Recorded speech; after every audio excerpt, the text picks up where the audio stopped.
Today we're going to talk about electricity. Electricity in your RV.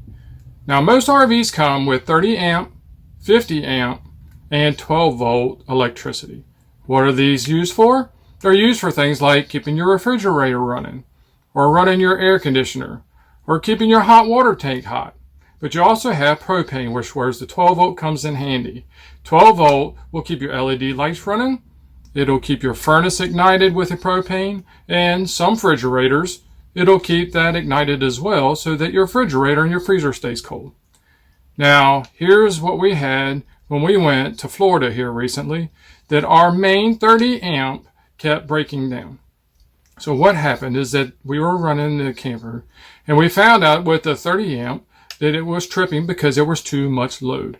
Now, what kind of load are we using? Now, we have an inside refrigerator running on electricity.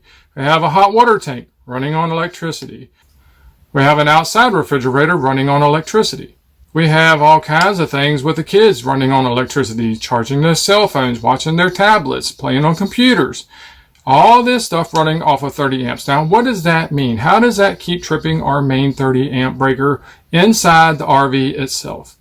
Well, what happens is that 30 amps only gives you so much leg room, or room to be able to add. So all those things that we use to use 110 volt, 30 amp electricity, you only get 30 amps. Now the breakers are made to be able to withstand a little bit of a surge.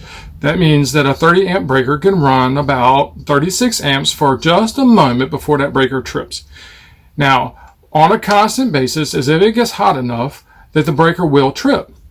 So it kept breaking and tripping on us. So the circuit kept tripping on us. Now we had to go and figure out why. This is something new to us. It's never done it before. So we went in with one of these. A amp meter. So you take the main cable going to your 30 amp breaker and you put it through this little doohickey. Right through here. And it sits there and it dangles on the wire and it tells you how many amps are you using out of your allotted 30 amp circuit. So what we found out that by using everything, being in Florida when it was 110 degrees, that everything was running all the time, except for the hot water tank. Who needs that when you have 110 degrees outside? The refrigerator on the inside and the refrigerator running on the outside. Oh, and also we have an ice maker on the outside and the air conditioner running. All those together was pulling enough amps to get you to about 18, 19, 20 amps. Now, when we turned the hot water tank on, it was pulling 11. Now, if you put that together, you get about 30, 31 amps. Now, the circuit breaker is made to handle 30 amps, but that is it. That is all that is allotted on that 30 amp breaker. Well, you also have your phones charging, you have your computers running, if you want to watch the TV, all that's added on. So all that together, we were added up to more than 30 amps. So we had to go and figure out exactly what do we need at what point and what time so that we could turn things on and off as we needed. So we found out that if we were going to run, say, the microwave, we had to turn the hot water tank off. If we're going to turn the hot water tank on, we're not going to run the microwave, or we're not going to make coffee, or we may not even play on our computer. What we did find that helped us out a lot was that we took the refrigerator and we moved the refrigerator over to propane, and we moved the hot water tank over to propane. By doing that, that cut off enough amperage that everything else could run momentarily. That means that if we're going to make coffee, that we got to turn it on, make the coffee, turn the coffee pot back off. If we're going to run the microwave, run the microwave. After done, cut it off. Keep all that stuff at bay so that the air conditioner can stay running. The main worry and the main concern that we had with our camper during the time that we were in Florida was keeping the air conditioner running. Why? Because we wanted to go out and do things as a family, and we have 2 dogs. We have a German Shepherd and a Dutch Shepherd. Now, we wanted to make sure that while we were gone that our air conditioner ran well. We're going to do another video series on how we made sure that we could keep an eye on them while we were gone.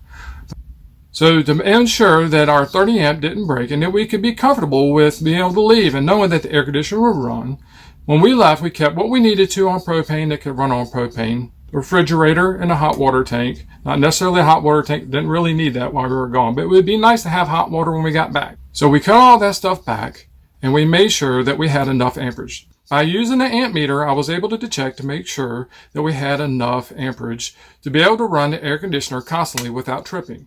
So with everything cut back, propane running the necessities that we need while we're gone, we found that the air conditioner was only running about 11 amps unless the compressor cut on, which was at about 16 amps for just a minute. By troubleshooting and looking into why and what loads that we have, we were able to check to see what was pulling the loads and when. Understanding that is crucial and key to you and your rig.